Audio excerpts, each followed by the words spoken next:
Então eu não aproveitei tudo.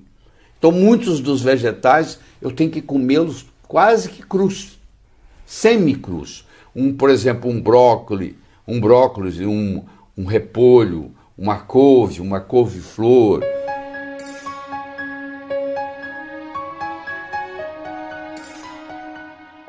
Então, resumindo, eu tenho uma frase para você. Ninguém é refém da sua hereditariedade. Isso é muito libertador. Porque mesmo que você tenha um pai doente, que você tenha uma mãe doente, que você tenha uma avó doente, que você herdou algum polimorfismo genético que não lhe agrada, se você mudar a alimentação apropriadamente, aqueles genes ruins vão calar a boca, não vão se expressar. E os genes saudáveis vão se expressar. Então quem manda na biologia não é a genética.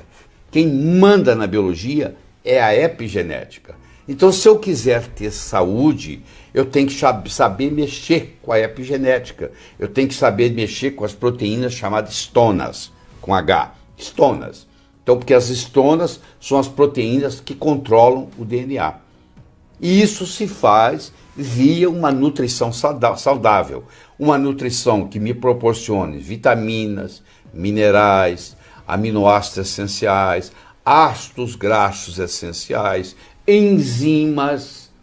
Tudo isso é importante, porque à medida que eu envelheço, eu vou perdendo, por exemplo, os meus enzimas. Assim como os hormônios vão caindo também, nós vamos discutir isso aqui mais tarde, eu também vou perdendo meus enzimas. Então, às vezes, eu preciso de ingerir vegetais crus que têm os enzimas próprios. Por exemplo, se eu pego um brócolis, ou eu pego um repolho, vamos pegar um repolho, que traz uma parte enzimática muito rica. Mas se eu cozinho aquele repolho, aqueles enzimas do repolho serão destruídos. Então eu não aproveitei tudo. Então muitos dos vegetais eu tenho que comê-los quase que crus, semi-crus.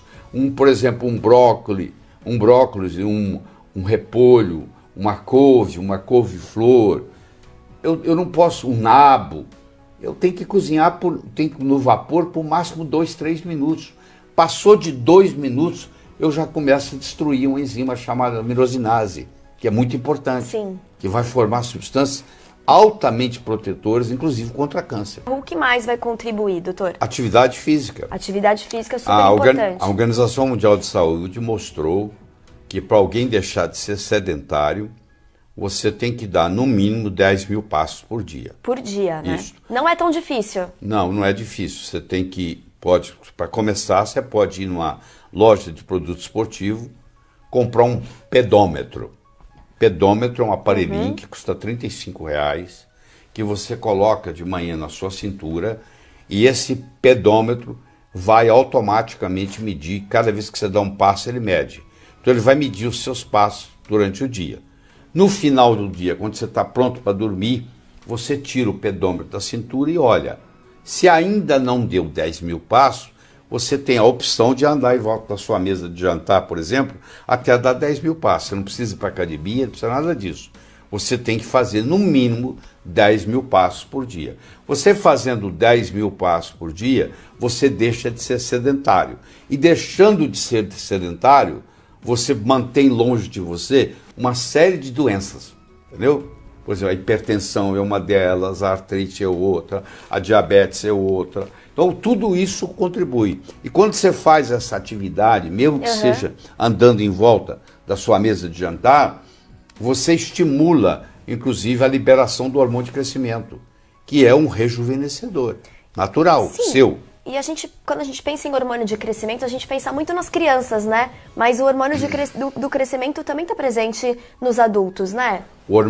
Ele não faz você crescer mais quando você está adulto, mas ele transforma gordura em músculo e ele estimula o seu sistema imune. Então, eu preciso ter uma certa quantidade de hormônio de crescimento para ter um sistema imune, que também é chamado imunológico, saudável. Então, ao invés de eu fazer uso do hormônio de crescimento, que é uma coisa complicada, cara, entendeu? Que, inclusive, até a medicina não aconselha muito, porque pode ter alguns riscos, você pode estimular o seu próprio hormônio de crescimento. Então tem estudos mostrando que se você, por exemplo, fica 10 minutos numa plataforma vibratória, dessas que vibram, e você mede o IGF-1, que é o modo como você mede o hormônio de crescimento no sangue, porque o IGF-1 não é o hormônio de crescimento, mas o hormônio de crescimento estimula a produção do IGF-1. Como o hormônio de crescimento é uma coisa muito difícil de medir no sangue e requer muito mais custo, eles usam, no caso, o IGF-1. Então tem estudos publicados que mostram que se eu fico numa plataforma vibratória por 10 minutos, eu chego a aumentar, em alguns casos, 98% a concentração do meu hormônio de crescimento. E o hormônio de crescimento é interessante. Ele é liberado toda noite depois que você vai dormir. Só que tem uma condição sine qua non. Ele não pode, você tem que estar com o estômago vazio.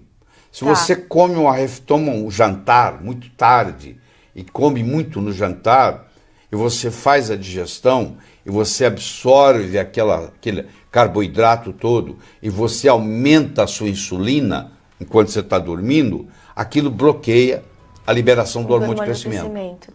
Então, aqui você está se envelhecendo porque você comeu muito no jantar. Então, você deve, primeiro, jantar um pouco mais cedo. O ideal, como os nossos ancestrais faziam, como os nossos antecedentes faziam, os nossos avós ou bisavós, era 6 horas da tarde já está jantando, né? Jantando.